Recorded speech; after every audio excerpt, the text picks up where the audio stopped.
Follow the liquidity and let's ignore the noise. That's going to be my exact Bitcoin game plan, because me personally, I don't believe in this dump to the downside, and I think this is once again a huge Bitcoin trap. But we will take a deep dive into what's the most important Bitcoin charts, the latest news hitting the markets here, and of course a deep dive into what's Ethereum. So from there guys, make sure to first of all subscribe to the channel and watch and like my latest YouTube videos, and then we can dive into what's the most important content. Since, like I said, I do think the best game plan for Bitcoin here is going to be ignoring the noise and following the liquidity.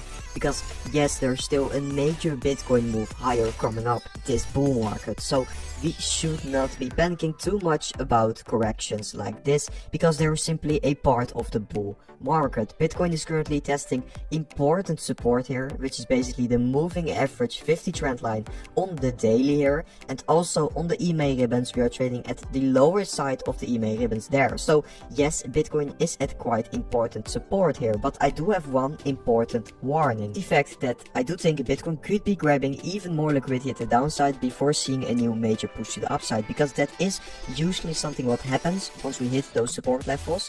We do sometimes see a massive trap under those support levels, like the moving average 50 or the EMA ribbons here, and from there a new move to the top side to basically shake out all the weak hands, shake out all the bears below important support, and then see a new move to the upside. So I do think something like that could be happening once again.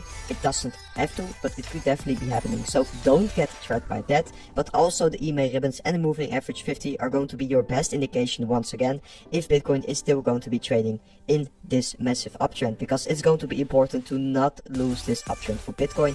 I don't think this will happen, but we should be aware of the fact that yes, those are the most important indicators.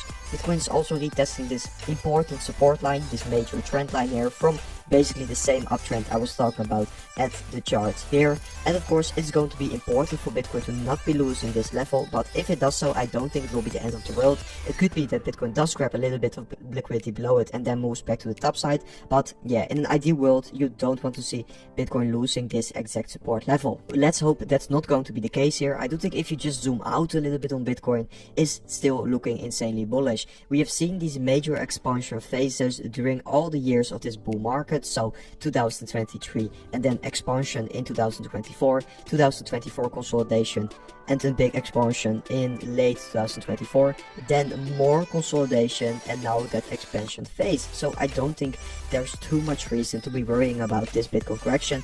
On the bigger context, we are still trading in this major expansion phase, and yes, I do think it's actually still looking quite good for Bitcoin. But of course the information that yes, that global liquidity has been trending higher and we still have this major move to complete for the global liquidity, and now something very bullish is that I'm seeing a little bit of an uptick in the global liquidity here also. So yeah, let's see how this data is going to play out, but Bitcoin on the longer term is still looking quite good in my opinion. So we have the possibility and a high probability that the September rate cut is actually coming now, so that's also going to be extremely bullish for Bitcoin, crypto, and most definitely altcoins. So guys, if we zoom out a little bit both on the price data and also on like the macroeconomic environment, things are still looking quite good for Bitcoin and the crypto market, so we should not be panicking too much. This could be yet another massive trap.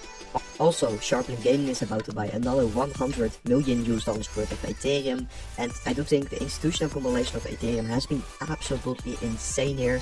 The strategic Ethereum reserve did actually hit 10 billion US dollars yesterday, but now we are back to 9.4 billion US dollars. But for example, still the total ETF holdings are still valued over 20 billion US dollars here. So that's quite insane guys, and this institutional accumulation is going to push the Ethereum price even higher in the upcoming months. So it's still looking quite good guys, and from there I do want to quickly discuss some Ethereum price data. Because of course also for Ethereum we've seen this major move to the downside, but I'm still not panicking here. I do think this conservative case is still going to be a highly likely target to hit this bull cycle. If you're going to be a little bit more bullish, you could even be looking in towards this bull case. I do think Ethereum could be making new all-time highs this cycle still, but for now and for like the last few months, I've made this conservative case target for myself because I've been accumulating on these ultimate lows. So basically I'm still in big profits on my Ethereum spot positions, and I do think once we hit this conservative case, that 4k target, that's going to be a huge target for me, and that's where I will be taking most of my profits personally. Also, Ethereum is still trading in this uptrend, so not too much to be worrying about. Of course, this is going to be an important chart to stay monitoring over like the next few days, but we are still trading in this uptrend, so don't be panicking too much here. Also, Ethereum versus Bitcoin is actually holding up quite strong on the daily time frame.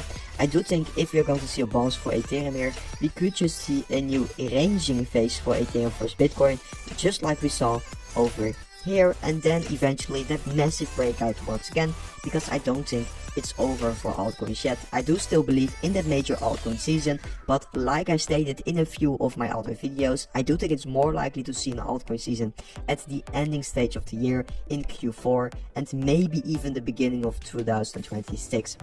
But for now, I mostly do think in Q4 the true altcoin season firework is getting started. And guys, that was it for today's update video. I hope you guys enjoyed it, and I'll see you guys within the next update video tomorrow.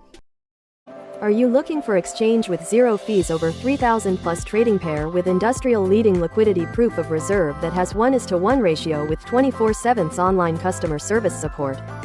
Scan the QR code to easy to direct MEXC website and start your first trading. Thank you. Trading is never as easy. But who say you can't have fun? In every minute you lend, the more you will enjoy. As you grow up in this industry, you will find yourself, and so round yourself with people who will help you to grow up as trader. It's hard in the first place, but I am sure you will be successful. As a trader, always remember trend is your friend.